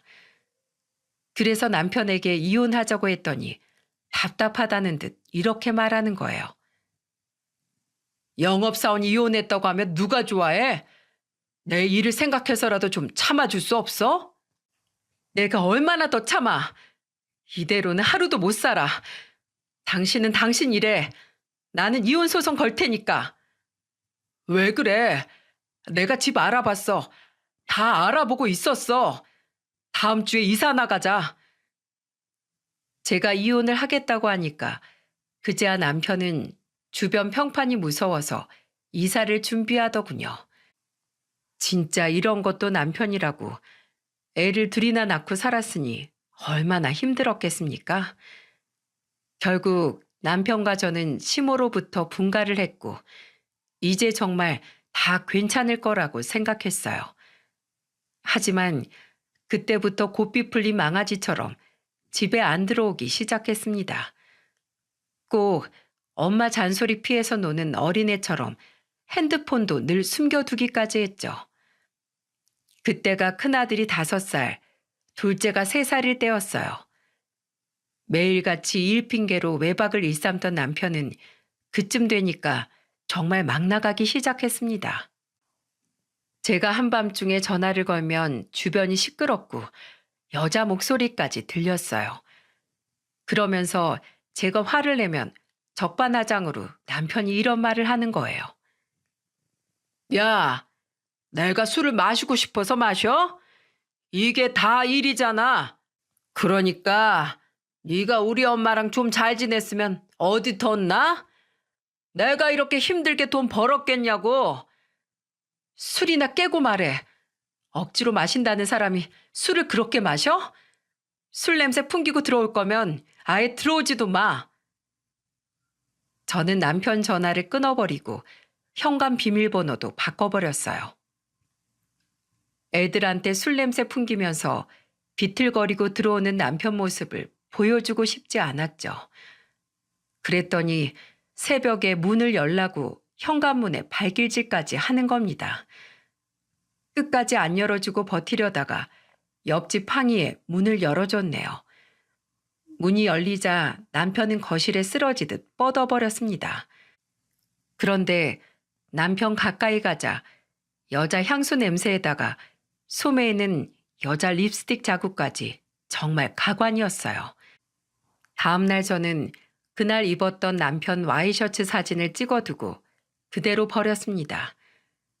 그때부터 저는 남편과 이혼 생각이 있어서 하나씩 제가 유리할 만한 증거를 모으고 있었죠. 그러다 드디어 아가씨가 시험관 시술에 성공해서 결혼 5년 만에 아이가 생겼어요. 그리고 그때부터 시모는 저를 종부리듯 부리기 시작했고요. 한 번은 저를 시댁으로 부르더니 뜬금없이 아가씨가 김장김치를 먹고 싶어 한다면서 김치를 하자는 겁니다. 이미 재료까지 다 사둬서 결국 시모와 같이 시작했죠. 그런데 그때 아가씨가 오더니 거실에 팔짱을 꼬고 앉아서 저한테 이런 말을 했습니다. 새언니, 머리 좀 묶고 와요. 더러워 죽겠네. 그러다 머리카락 들어가면 어쩌려고 그래요? 그러자 시모는 임산부 스트레스 받게 하지 말라면서 얼른 머리를 묶으라는 거예요. 저는 마침 불편했던 머리를 묶고 다시 김장을 시작했죠. 근데 아가씨가 시모를 거실로 부르며 신난 목소리로 말하더군요. 엄마, 이거 홈쇼핑 좀 봐. 이거 사서 우리 둘이 나눠 쓸까? 어디 보자. 시모는 주방에서 하던 일을 멈추고 거실로 가더니 한참이 지나도 안 오는 거예요.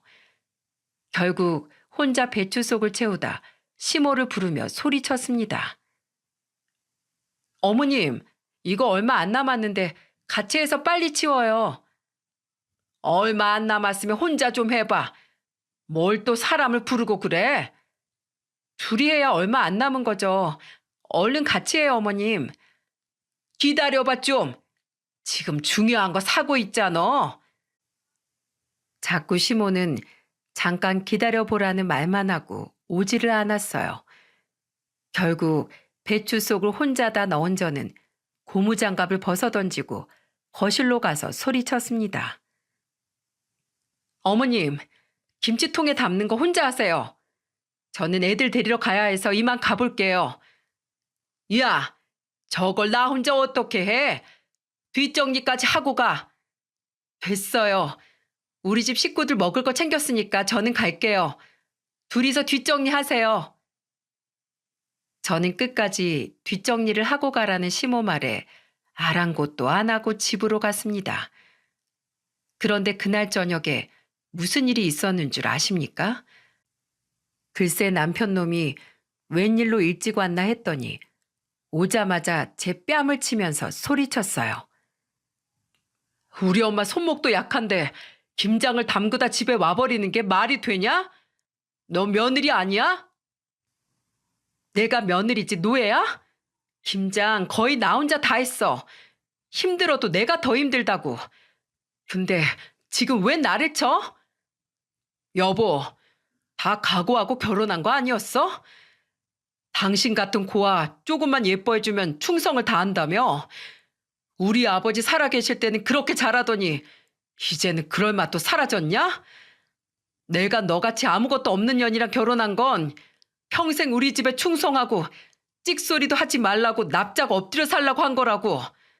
난 뭐 너랑 더 살고 싶은 줄 알아? 다 애들 때문에 참고 사는 거야. 애들이 너 같은 취급 당하면서 살까봐 참는 거라고. 그때 남편 말을 듣고 제 인생이 전부 다 부정당한 기분이었어요. 그리고 저는 할 말을 잃은 채 화가 나서 남편 머리통을 후려쳤어요. 그러자 남편은 지금 쳤냐면서 화를 내더니 욕설을 퍼붓다 화를 내며 나갔습니다. 남편의 말에 저는 더 이상 살고 싶지 않았어요. 그동안 저는 결혼도 하고 나름대로 노력하면 이 위기를 극복하고 잘 살 수 있을 거라고 생각했습니다. 하지만 저는 결혼 6년 만에 몸무게가 55kg에서 43kg까지 빠질 만큼 극심한 스트레스를 받고 있었죠. 게다가 남편의 말은 제게 정신적인 충격이 너무 커서 세상을 등지려고 했었어요. 이렇게 세상에서 사라져버리면 시댁 식구들이 죄책감이라도 갖고 살지 않을까 하는 생각이었죠. 하지만 그때 제 위험한 생각을 막아준 건 다름 아닌 제 아들이었어요. 자다 깬 지훈이는 눈을 비비며 저한테 이렇게 말했죠. 엄마, 어디가? 지훈이 깼어? 아니, 그게 아니라 엄마가 잠깐. 엄마 왜 울어? 울지 마. 엄마가 잘못했어. 우리 애기 미안하다. 그때 저를 붙잡는 지훈이 목소리가 꼭 시부가 저를 말리는 것 같았어요. 그리고 아들을 끌어안으면서 저는 오열했죠. 엄마라고 저만 바라보고 믿는 아이들을 보자 저는 정신을 고쳐먹게 됐습니다. 그리고 다음 날 아침 집에 들어오는 남편에게 단호한 목소리로 말했어요. 나 도저히 이렇게 못 살아. 이혼해. 제발 이혼하고 따로 살자. 직업도 없는 애가 어떻게 살게? 왜? 나랑 이혼하고 재산 분할한 돈으로 혼자 호의호식하려고? 야, 꿈도 꾸지 마. 내가 피같이 모은 돈이 얼만데 너랑 쉽게 이혼할 것 같아? 절대 이혼 안 해줄 거야. 네가 인간이야? 이 나쁜 놈아. 그래. 나 나쁜 놈이야. 이제 알았어? 난 이혼 못하니까 알아서 잘해봐. 남편은 그동안 투자로 모은 자산이 좀 있는 편이었어요. 그래서 저한테 절대 재산 분할 못 해준다고 아이 집까지 나가버렸어요. 이 사람 밑바닥이 이런 거였구나 알고 나니까 꼭 이혼해야겠다는 다짐만 커졌죠. 그런데 갑자기 사라진 남편은 2달 동안이나 나타나질 않았습니다. 제가 계속 이혼 얘기를 꺼내니까 전화기도 아예 꺼버리고 증발하듯 사라진 거예요. 시댁에 갔으면 분명 시모가 욕하면서 제게 전화했을 게 뻔했는데 시댁에 간 것 같지도 않았죠. 그런데 남편의 소식이 들려온 건 뜻밖의 기관에서 들려왔어요. 바로 경찰서에서 남편의 사망 소식이 전해진 겁니다. 저는 너무 놀라서 아무 말도 못했는데 경찰은 병원으로 오라면서 저를 재촉했죠. 불안한 마음으로 병원에 가보니 그곳에 누워있는 건 틀림없는 남편이었습니다. 벙찐 표정으로 서 있던 저를 보면서 경찰은 이렇게 말했어요. 남편분 맞으시죠? 운전하고 가시다 갑작스런 심장마비로 사고가 나셨어요. 그렇게 죽도록 싸우던 남편인데 이렇게 주검이 된 걸 보니 가슴이 미어졌습니다. 그래도 애들 아빠였던 사람이었는데 괜찮을 리가 없었죠. 결국 죽어도 재산 한 푼도 못 준다고 버티던 남편이 갑자기 사고로 떠나는 바람에 장례가 끝난 뒤 남편이 남긴 재산 7, 8억 정도가 저한테 오게 됐던 거예요. 정신없던 저는 남편 재산이 그만큼이나 있었다는 사실에 놀랐습니다. 그동안 재산에 관해서 남편은 저한테 이런 방구도 없었거든요. 저한테는 죽일 듯이 나쁜 남편이었지만 그래도 남은 재산으로 아이들 먹이고 입힐 수 있게 됐으니 애들한테 아빠 노릇하는 거라고 생각했습니다.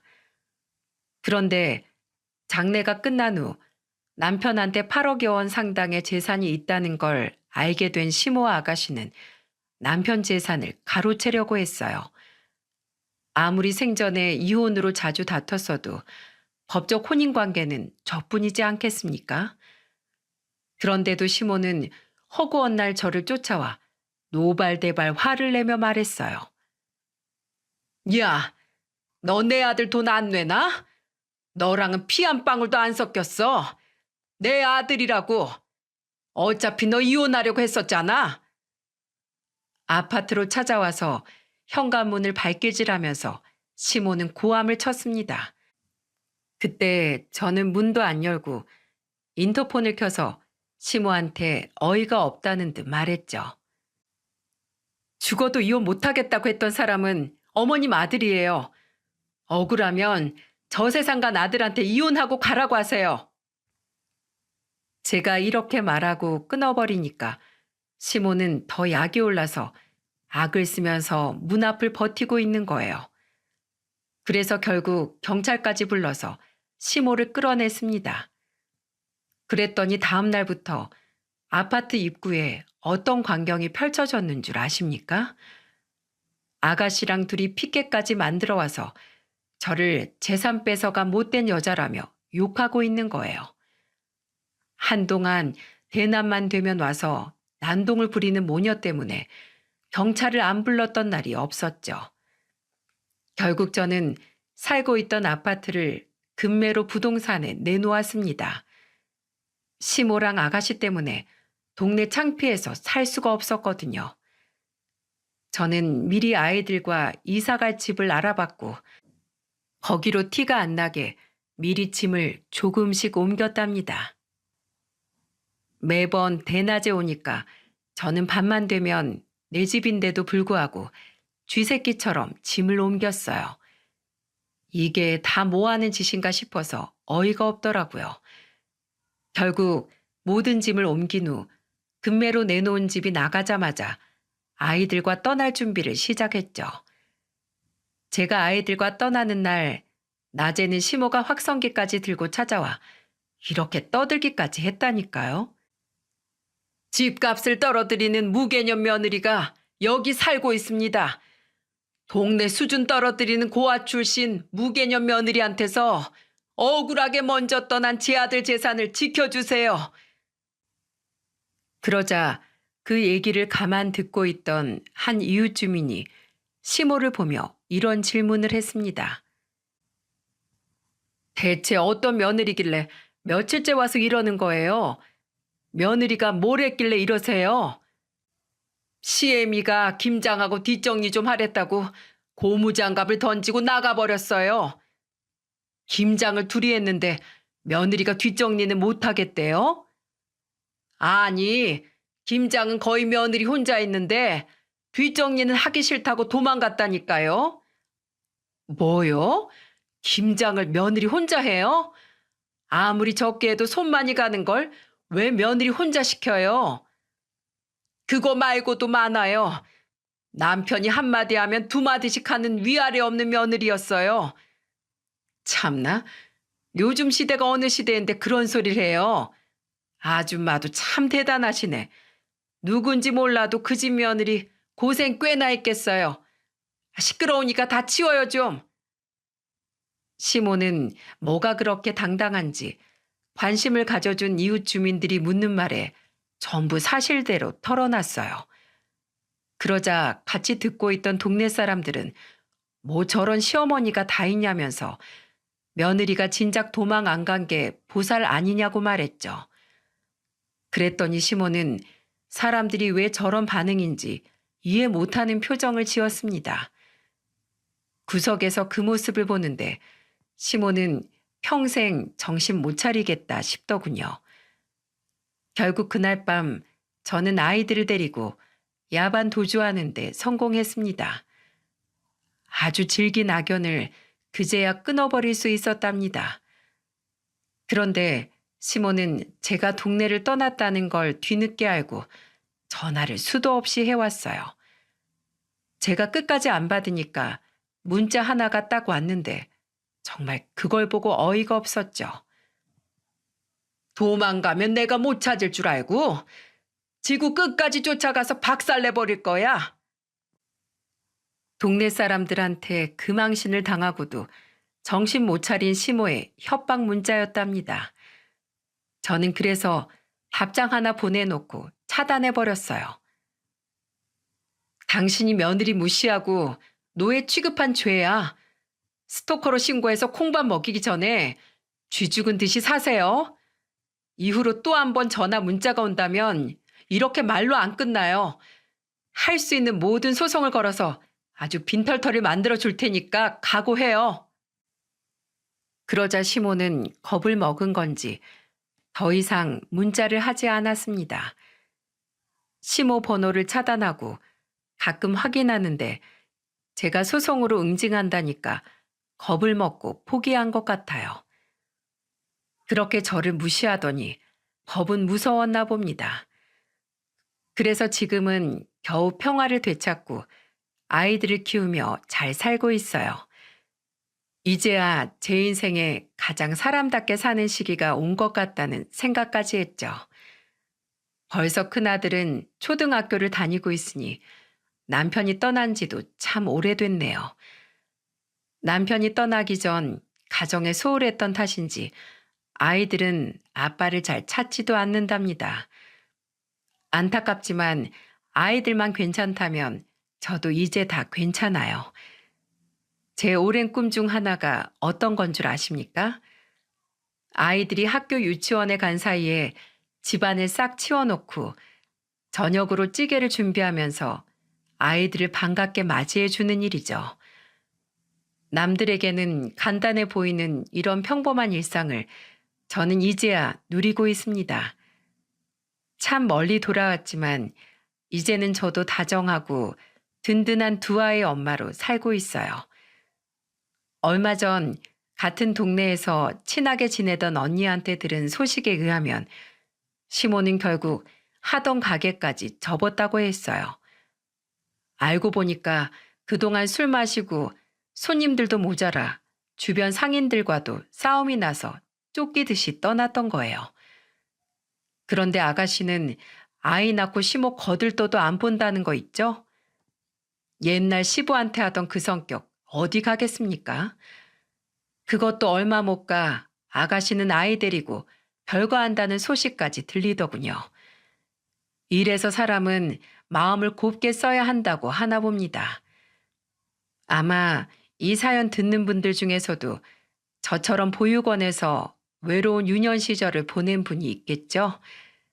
제가 별일 다 겪어보니까 부모 없다고 기죽을 거 하나 없더라고요.